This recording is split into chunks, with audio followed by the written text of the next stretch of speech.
what offshore wind means for us on Long Island, but so few people have ever actually seen an offshore wind turbine. And we want students and faculty to be able to get to see them up close and personal.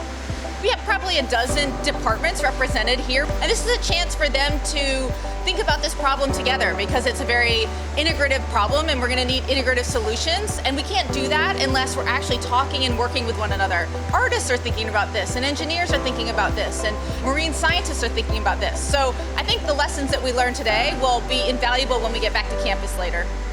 By taking this trip, I hope to visualize the turbines better when we research them in computer simulation. There can be some disconnect between computer and even experiment from the reality. To come to the site helps to understand the challenges that construction workers and logistical teams overcome with these projects. I'm very happy with the idea of renewable energy technologies and sustainable energies, but I'm also concerned about the potential impact of overcrowding our oceans with new technologies that have their own particular impact on the oceanscape, both under and above.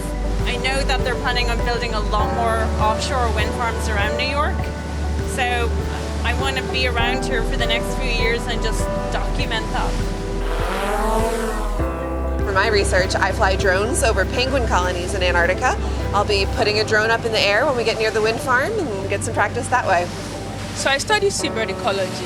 Helps to be able to quantify the risk to seabirds from offshore wind farms, being able to see the wind farms like working in real time. Give me a better picture of the situation that I'm trying to quantify risk for. These wind turbines are very politically controversial, right? So we might have been able to visit ones closer to Montauk that they're planning off the Hamptons, but those have been, blocked because of their local politics, because people don't want them in their backyard. But I guess just in the bigger picture, the fight over fossil fuel use versus renewable energy is a very big political issue. My background is, though, in the environmental humanities, so it's really about this question of how do the wind farms affect our viewscapes, our imagination of place, and while providing renewable energy. As we sort of look for differing kinds of renewable energy, how does it also affect our imagination of space? So for me, it's one, yes, it's a good option.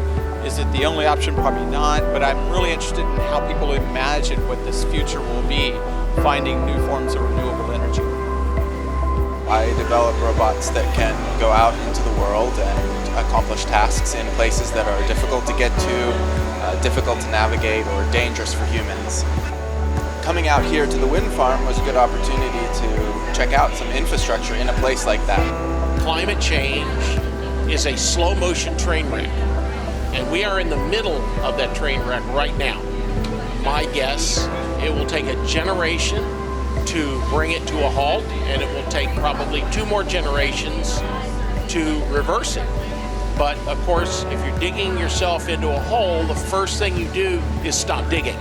I see wind farms and other types of non-fossil fuel energy as pieces of the solution.